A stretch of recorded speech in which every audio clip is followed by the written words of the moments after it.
Hi guys, তো তোমাদের সাথে আমি আগেই শেয়ার করেছিলাম যে আমরা কলেজ স্ট্রিটে গেছিলাম আমার মেয়ের জন্য কিছু বই কিনতে। বই পাগল আমিও ছোট থেকে, আমি ভীষণ গল্পের বই কিনতে ভালোবাসতাম, পড়তে ভালোবাসতাম। সেই জিনিসটা আমি আমার মেয়ের মধ্যেও দেখি।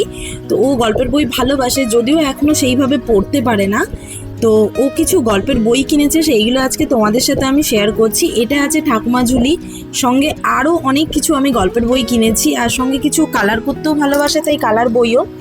তো কিছু বই আছে যেগুলো আমি বাংলায় কিনেছি, বাংলাটা যদিও ও এখনও একদমই পড়তে পারে না, ইংলিশটা যদিও পড়তে পারে। আর কিছু ড্রয়িং বই আছে, দেখো কি সুন্দর কালার করার জন্য বই রয়েছে। তো এইগুলো আমি কলেজ স্ট্রিট থেকে কিনেছি মাত্র 25 করে, মানে এক একটা 25 টাকা করে। তো তোমরাও যদি চাও একবার কলেজ স্ট্রিটে গিয়ে দেখতে পারো। এই ছোট ছোট কি সুন্দর ছোট ছোট বইগুলো আমার ভীষণ ভালো লেগেছে। তো মাত্র 25 টাকা করে নিয়েছে এই বইগুলো।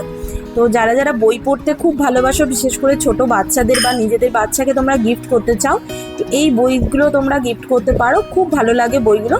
সঙ্গে কালার বুকগুলো একই দাম রয়েছে। তো ভিডিওটা কেমন লাগলো তোমরা অবশ্যই জানিও, যদি ভালো লাগে একটা লাইক শেয়ার কমেন্ট করে দিও।